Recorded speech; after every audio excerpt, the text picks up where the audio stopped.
ప్రకాష్ రాజు గారు పవన్ కళ్యాణ్ గారికి అగెనిస్ట్ గా, అలాగే ప్రశ్న రావణ్ అనే జోసెఫ్ అనుకూలంగా మాట్లాడుతున్న మాటలో నిజంగా అంటే తేనె పూసిన కత్తి అంటారు, అర్ధ సత్యాలు అంటారు. అంత నేగ్గా ఎందుకు పవన్ కళ్యాణ్ గారి మీద ఎంత ద్వేషం నింపుకున్నారు? ఎందుకు ప్రశ్న రావణ్ అనే వ్యక్తిని ఇలా బలిపశువం చేశారు? ఒకసారి మీకు ప్రశ్న రావణ్ మొన్న మీటింగ్లో మాట్లాడిన మాటల వల్ల అతని మీద కేసు అయింది, రోజు అన్న జైలుకి వెళ్ళాడు. ఫస్ట్ మీకు ప్రశ్న రావణ్ ఆ రోజు మాట్లాడిన మాటలు ఒకసారి వినిపిస్తాను రండి. Secularism should be two way, it should not be one way అని ఊగిపోతూ డాన్సులు కడతాడు పవన్ కళ్యాణ్. పిఠాపురంలో ఒక కుల వివక్ష జరిగితే చిన్న పిల్లల మీద ఒక లోఫర్ నా కొడుకు కుల వివక్ష చూపిస్తే పవన్ కళ్యాణ్ పిల్లల మధ్యలో గొడవ అంటాడు. పవన్ ఈ విషయం మీద డిబేట్ చేయడానికి నేను రెడీ. తులసి చందు వస్తుందా, లేదంటే ప్రకాష్ రాజు గారు వస్తారా, లేదా ఇతన్నే పంపిస్తారా? పంపించండి. ఎందుకంటే పిఠాపురం నా పక్క నియోజకవర్గం, అక్కడ ఏం జరిగిందో నాకు తెలుసు. ఇద్దరు పిల్లల మధ్యలో జరిగిన ఒక చిన్న గొడవని ఆ పిల్లడు ఏదో చెప్పాడు. వాడు ఏమన్నాడు ఆ రోజు ఇతని ఇంటర్వ్యూలోనే క్లియర్గా చెప్పాడు. నేను వాష్రూమ్కి వెళ్తా ఉంటే 9th క్లాస్లో ఉన్న ఒక అన్నయ్యని టీచర్ గారు కుల వివక్ష చూపించి మాట్లాడాడు అన్నాడు. ఎందుకే ఈ చెప్పినోడి మీద చూపించలేదు. ఎందుకంటే ఆయన అన్నారు, మేము సాక్ష్యం కూడా ఉంది. శ్రీనుబాబు సార్ ఆ మాట, ఒరే మీ దొంగ జాతి, మీరు అసలు ఏం పేర్లు, మీరు ఇది అని అన్నదానికి సాక్ష్యం ఉందా? ఆ సాక్ష్యం ఎవరు విన్నారండి? హర్ష శ్రీనివాస్ అండి, మా ఫ్రెండ్స్ అండి. 9th క్లాస్ హర్ష శ్రీనివాస్ వీళ్ళ ఫ్రెండ్స్ 9th క్లాస్ క్లాస్లో అన్నారు. మా క్లాస్లో అన్నాయి. ఇది అసలు ట్విస్ట్. ఈ పెద్ద మనుషులు అడగదండి. ఆయన ఎక్కడ 9th లో అన్నాడు. 9th లో ఎవరు అన్నాడు? 9th క్లాస్లో ఇద్దరు కొట్టుకోడు కాదు, ఇద్దరు మీరు ఏం చేస్తారు దొంగ అన్నారు. అదే టైం వాష్రూమ్ గారు అది అసలు మేడం. అయితే ఎవరు అన్నాడంటే 9th క్లాస్ పిల్లల్ని రే మీరు దొంగల ముట్టలా ఉన్నారు అన్నాడట.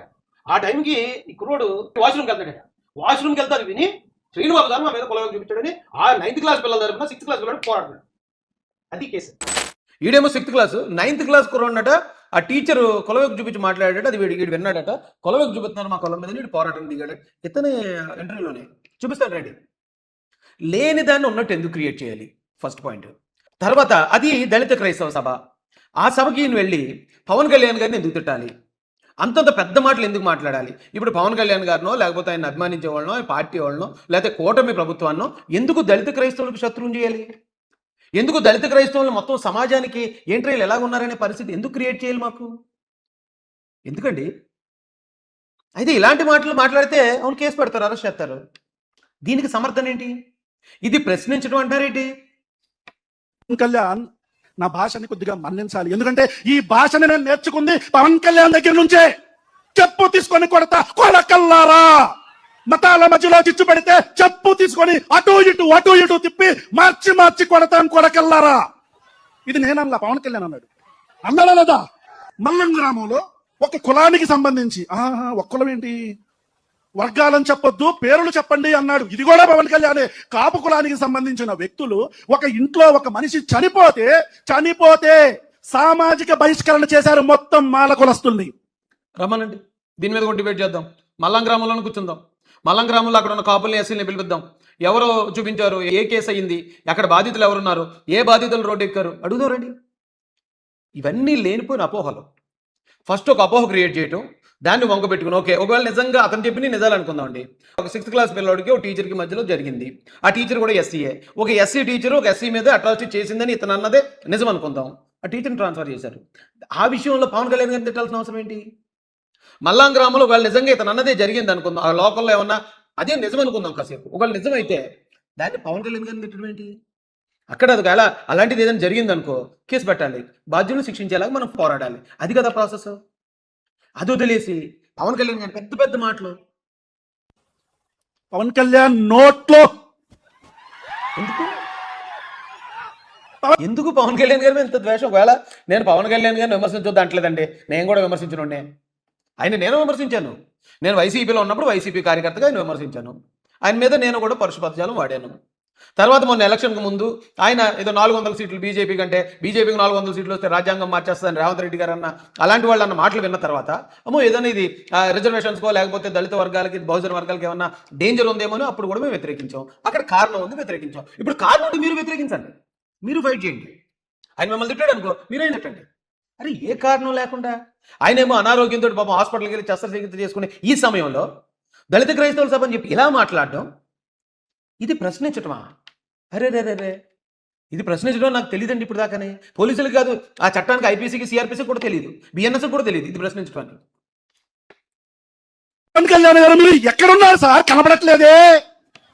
వినపడట్లేదే. ఈ రాష్ట్రంలో దారుణమైన వివక్ష జరుగుతుంది. ఒక్కసారి కూడా పవన్ కళ్యాణ్ ప్రశ్నించలా. I'm closing my lines. ఈ కూటమి ప్రభుత్వానికి కొనిదల పవన్ కళ్యాణ్ గారికి ఒక్కటే చెప్తున్నా, ఈ రోజు పిఠాపురంలో పిల్లల మీద జరిగిన కుల వివక్షతోనే మీ పతనం మొదలయ్యింది. లేని ఒక కారణం అది.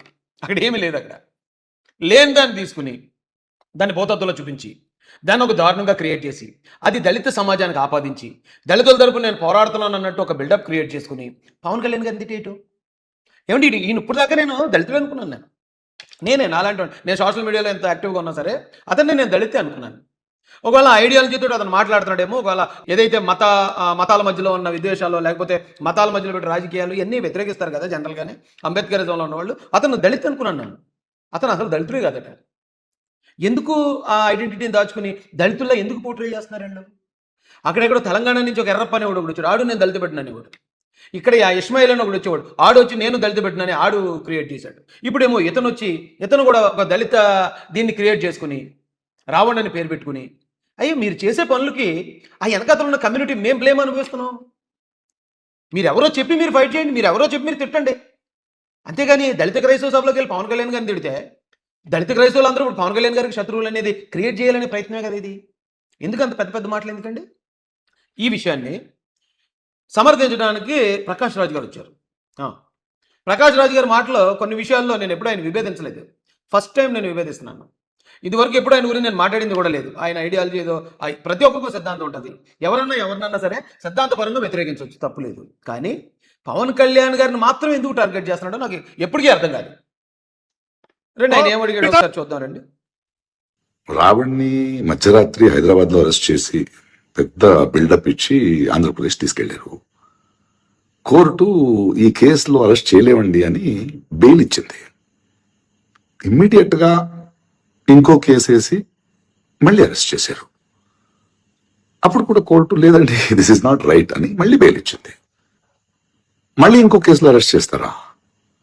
ఇలా ఒక 30 కేసులు రెడీగా ఉన్నాయంట కదా బెయిల్ ఇస్తే. అంటే కోర్టు మళ్ళీ మీరు తప్పు చేస్తున్నారు, ఇలా అరెస్ట్ చేయలేదంటే మీరు ఇంకో 30 కేసులు పెట్టి అధికారాన్ని మిస్యూజ్ చేస్తూ ఎక్కడ దాకా వెళ్తారు? ఏంటిది సిగ్గులేని కక్ష సాధింపు? అసలు ఈయన విలక్షణ నటుడు అని ఎందుకంటారా అనుకున్నానండి. నిజంగా ఎక్కడ కూడా అది కాదు రప్పించోడా అంటే చూడండి, ఏదో సినిమాలో అమ్మ నాన్న తమిళమ్మాయిలో, అలాగే రేలంగి మామ అనే ఒక క్యారెక్టర్ ఉంటుంది. అన్ని మంచి మాటలే చెప్తాడు, మంచిగా ఉంటాడు. సేమ్ ఆ క్యారెక్టర్లోకి ఈయన ఇప్పుడు ఆవాహన చేసుకుని అసలు నేను చెప్పే మాటలు చూడండి నిజంగా ఎంత స్వీట్గా ప్రజలకి తప్పుదో పట్టించేలా ఉన్నాయంటే, ఒక కేసులో అర్ధరాత్రి బిల్డప్ ఇచ్చి అరెస్ట్ చేసి పిఠాపురం తీసుకెళ్లారు అన్నాడు. బిల్డప్ ఇచ్చి అరెస్ట్ చేయడం ఏంటి? పోలీసులు ఎప్పుడు కూడా అరెస్ట్ చేయడానికి వచ్చినప్పుడు అరెస్ట్ చేస్తారు. వాళ్ళు పని ఏంటి? అరెస్ట్ చేయాలి, కోర్టులో సబ్మిట్ చేశారు. చేస్తే ఆయన ఏమంటాడండి, కోర్టు బెయిల్ ఇచ్చేసింది. తర్వాత సర్పవరంకి తీసుకెళ్లారు. సర్పవరం కూడా ఇది కరెక్ట్ కాదు, రిమాండ్ ఇవ్వలేమని బెయిల్ ఇచ్చేసింది. ఇప్పుడు మీరు మచిలీపట్నం తీసుకెళ్తున్నారు. అక్కడ కూడా అంటే కోర్టు మాట మీకు లెక్కలేదా? మిస్యూజ్ చేస్తారా మీరు? ఇలా అంటే చూడండి ఎంత బాగా చెప్తున్నాడు ఏమండి ప్రకాష్ రాజ్ గారు. కోర్టు బెయిల్ ఇచ్చింది. ఎందుకు ఇచ్చింది బెయిల్? 7 సంవత్సరాల శిక్ష పడే లోపు ఉండే ఏ సెక్షన్ ఇచ్చినా వాళ్ళని రిమాండ్కి ఇవ్వద్దని సుప్రీంకోర్టు ఆర్డర్ ఉంది. కాబట్టి ఇది 7 సంవత్సరాల లోపు శిక్ష పడే నేరాలు కాబట్టి ఈయన్ని ఇప్పుడు రిమాండ్కి ఇవ్వలేము, బెయిల్ ఇస్తున్నాం. ఈయన కనుక కోర్టుకు తిరగాలి. మాట్లాడిన మాటలు ఉంటాయి కదా, ప్రూవ్ చేసుకోవాలి. అది ఒకవేళ చట్ట ప్రకారం నేరం అయితే అప్పుడు శిక్ష పడుతుంది, ఖచ్చితంగా జైలుకి వెళ్ళాలి. దాని అర్థం అదండి. అంతేగాని రావణ్ని ఎందుకు తీసుకొచ్చారు మీరు? అలా నా కొడకల్లారా అన్నాడు అంతే కదా, లేకపోతే ఇంకోటి ఏదో బూతులు తిట్టాడు అంతే కదా. దీనికి కేసు ఏంటి? మేము కేసు కొట్టేస్తున్నాం అన్నారండి, క్వాష్ చేసేస్తున్నాం. ఇది అసలు కేసే కాదు, కేసు పెట్టే అర్హత లేదు మీకు అని పోలీసులు ఏమన్నా ఆ ఎఫ్ఐఆర్ని మొత్తం రద్దు చేసిందండి కోర్టు. ఏం మాడుతున్నారు సార్ మీరు? 7 సంవత్సరాల లోపు సెక్షన్ ఉండే ఏ సెక్షన్ ఎవరికి పడినా దానికి లేదు, అరెస్ట్ లేదు. అరెస్ట్ లేదు అంటే దాని అర్థం అతను నిరపరాధని కాదు, అమాయకుడు అని అంతకన్నా కాదు. కానీ మీరు చెప్పే ఈ స్లాంగ్ ప్రజలకు ఎలా వెళ్తుంది అంటే, అరే వదిలేసిందట కోర్టు నిర్దోషి అని.